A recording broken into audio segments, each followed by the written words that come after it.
This is going to be a quick run through how they want us to use the service forms when we're doing an inspection. First thing you're going to do is look in your email. It's going to tell you where you want to go. If you see here, there's an attachment for an Excel file. An Excel file is going to look something like this. That's going to be the equipment data sheet for the account. It's going to have all the PSC numbers, the unit identifiers, type unit, model, serial, location, area served, most importantly, fillers and belts. They want us to go through all this to make sure all this information is correct. If you're able to edit it right on here and send it back, that's great. If you have to make notes some other way and send it back to the office, that's fine. However you can get the information back to the office that works for you, well, they'll make it work for them. They just need to get all the sheets updated. So the next thing we're going to do, we're going to look in our ticket. Now this is a QS Pharma ticket for inspection. If you look down here in account remarks, all the different accounts you have information. Like here it says you have 4 full inspections, what months they are, what month you do the belts, coil cleaning twice a year, April, July. Most of the accounts are going to have information like this at the bottom. Might help you out, might have door codes, stuff like that. You might want to take that a quick breeze through. Now then you're going to go to our resolve section. They want us to use resolve codes on these inspections as well as the forms. The resolve codes, they've added quite a few lately. All these beginning ones represent maintenance check sheets. For our example, we're going to pretend we have a rooftop that's a bunch of package units and exhaust fans. So we're going to go to resolve codes for package units, 003 package. See, it comes up with all these things we're going to check.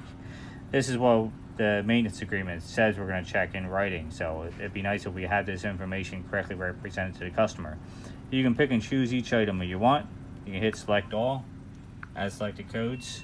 Now if you go back to your resolution, they're all typed out there.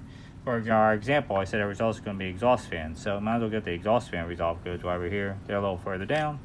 021, select all, add codes. Let's go back. They're all in here. You can still free type in your resolution, whatever you need to type. You check something else, you did something else, but Watson would like to have all these resolve codes represented for each type of unit we're doing in here. Parts used, you're going to put your PO number in there for whatever fill you needed. Now we can go ahead and look at our forms. Go over to the forms here. I know they take a second to load, but it doesn't usually take too long. Several types of forms they're trying to develop. For package units, we're going to use the PM1 form. See, they have exhaust fans, unit heaters, fan coil units, and so on. If you're doing something special, like initial site surveys, there's special forms for that. But for pretty much an inspection, we're concerned with these top ones. PM1 applies to rooftop package units. You go up here to the summary, you have a pull down menu. You can do 10 units on this form and VAV boxes. First unit, we're going to pick unit 1. First thing, complete resolution codes. That means you put all those codes in the beginning there. We did that, so that's checked off. You fill in the unit. It's unit 1 for this customer. Say you have a split system, you can put air handler and the number / condenser in the number. That way you can fill out all the information for the one unit right on one sheet if you want. If it's just a regular package unit, like we're talking about, you would just put the package unit number in there. And then it's asked, did you confirm the equipment sheet was right? You had the right model, serial, filters, belts, all that. Anywhere where there's a little pull down menu, that means you can change the category. What type of heat was it? Was it gas? Was it electric? Was it a heat pump? Maybe it was a heat pump unit. Here there's no little tab. They want you to input a supply air temperature. 55 for air conditioning. That sounds good. Get something like filters. We didn't just check the filters, we changed them. Get the belts, maybe you adjust the belt tension. Goes down, they ask for things like compressor amperage. Same thing, if you've got more than one compressor, put one number / and the other number. And then for when you actually amp it out, that number / and the other number. You can free type in there if you want. Maybe you can't, you don't want to check it because it's wintertime. And so on. Keep going down. Maybe you get to something like the evaporator coil, it was dirty. Needs attention. And put something here, like slight dirt buildup, just for an example. Keep going down, go through everything, get to the deficiencies. That's where we're really writing what's wrong. Say we found a worn pulley, pitted contactor, dirty evaporator coil. It's just the repairs. Maybe they should replace the pulley, replace the contactor. Maybe you don't feel like the evaporator coil is that dirty that they have to clean it right now. So this one is what everything you find, and one is what you think they should do. Alright, so then we're finished up that form. You go back, let the forms reload. I'll show you an exhaust fan form real quick. They're much shorter than the package units form because there's a lot less check. So as you can imagine, you can breeze through them pretty easy. Exhaust fans, same thing. You can go to 20 exhaust fans on the ticket.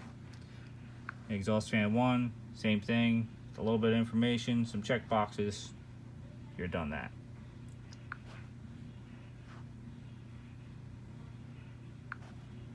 Go back to resolve, make sure you have everything in here. And recommendations, you're gonna put in something like unit 1 needs a worn pulley.